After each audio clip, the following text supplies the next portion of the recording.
Good afternoon. The position of the traffic lights that you mentioned is complicating the commute for some drivers. They want to know, should I stop or should I go?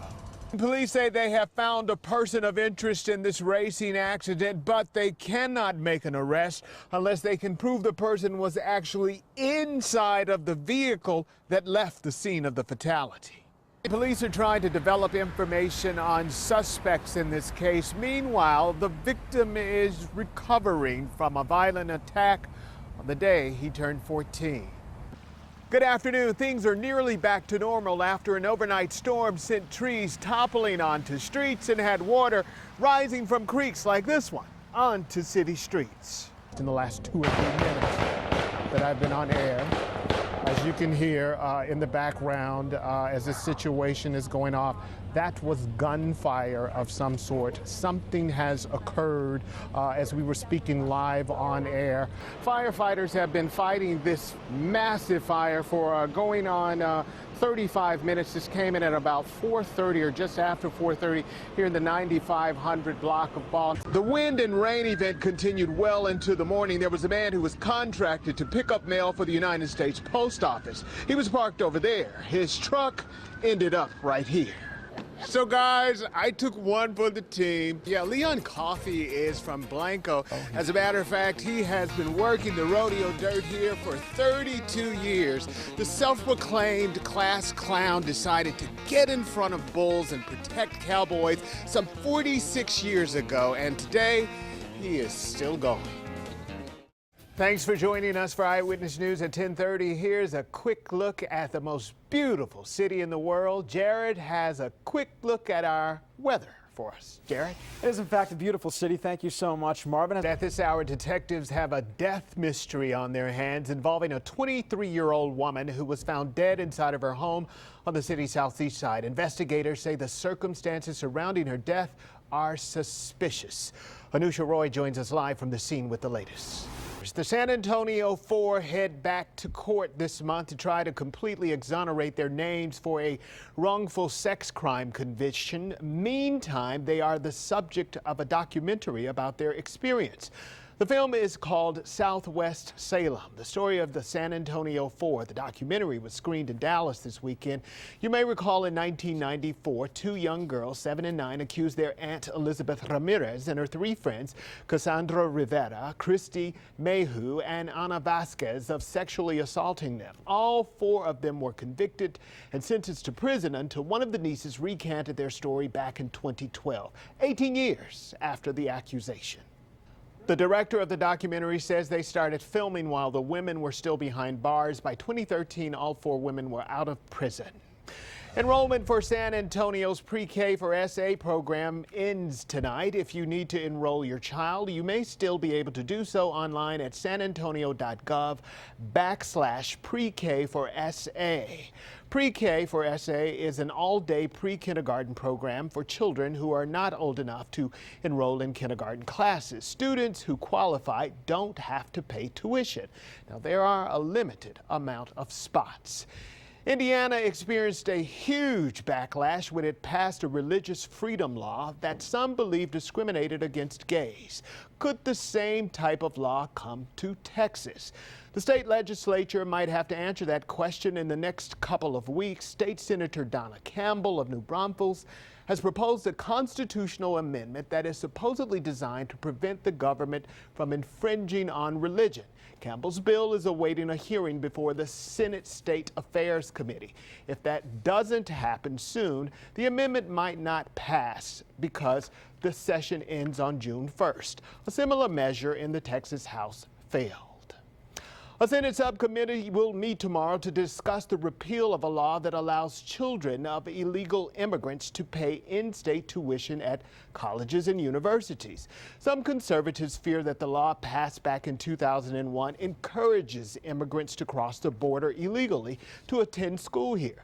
Democrats and immigrant advocacy groups have vowed to defend the law. They believe it is a right to pay in-state tuition if the student has lived here long enough to be considered a resident and meets the criteria. Good evening. Jose Ramirez says he can barely remember the beatdown that was caught on tape. Released from police to Eyewitness News, his family tells us they won't rest until the criminals in this case are brought to justice. We want to warn you, the images that we are about to show you may be graphic to some and very disturbing. What happened to Jose Ramirez Sr. is unspeakable. For the first time, we're seeing his injuries, the bruising, the swelling, and the pain. Surveillance video shows two men pummeling him at a convenience store. One man holds him down. The other kicks the 65-year-old in the head over and over again. Ramirez was in the hospital for nearly a week. I thought we were going to lose him after seeing the video. His only daughter and his grandson talked with Eyewitness News about his recovery. I couldn't believe that somebody could do something like that to him. Because he's a real nice, kind, and loving person. And it was very devastating to see him that way. Ramirez was getting gas on Ackerman Road to go to his job in Cibolo as a foreman. Police say he tried to wave the robbers off at 5 in the morning, but the two men started stomping on his head and his body. His arms bled. The East Side man lost consciousness, but the thieves were unrelenting. In other videos, they just hit him and then they run away or do something, but they just constantly just beat him. And it didn't even look like they cared. Mr. Ramirez is beginning to remember more about this crime. Plus, he's getting stronger. His family thought the beating would be too much to overcome. If you are out there, just turn yourself in. You know, you deserve to pay for what you did. My dad didn't deserve this. 3 men left the scene in a Chevy Impala or Malibu. Here are some screen grabs from that crime scene. Call San Antonio Police if you have any information about this horrific attack. Marvin Hurst, KENS 5, Eyewitness News.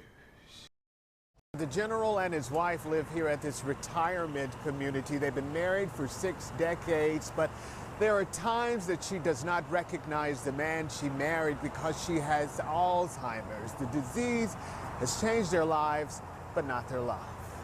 Well, Iris, we're going to go. There's not a day that goes by retired Lieutenant General Tommy Thompson doesn't spend with his wife. They met in 1951. 64 years later, he's still hooked on Iris. Well, I just knew that she was a really good-looking girl, and that I wanted to know her better. The two have been married since 1952 and have 3 children. She was a nurse, he was in the Air Force. We just had a really great marriage, and that's not sugarcoating it. Iris never raised her hand. Well, maybe she raised her hand, but she never hit me. Not once. Life was wonderful when they retired in 1985. Iris, do you remember the times when we used to hike the trails in Big Bend National Park? Mm-hmm. Remember that? I do. And they had those signs that said, "Beware of the mountain lions," and "Don't feed the bears." Then life took a change when Iris recognized she had Alzheimer's symptoms. The doctors confirmed the couple's fear in 2001. Since that time, her condition has declined. She's in the advanced stage of dementia, but she still has moments of great lucidity, and we still have moments of great quality of life. It's different. The 3-star general is now husband and caregiver in a battle with his wife's formidable disease. If you want to be crass about it, you'll hear some folks say, well, my wife and lover has become my child. But those roles haven't changed. Just the way those roles are carried out have changed. But his love never wavers because his heart still beats for the woman he loves so deeply. I like this morning. It's gorgeous outside today.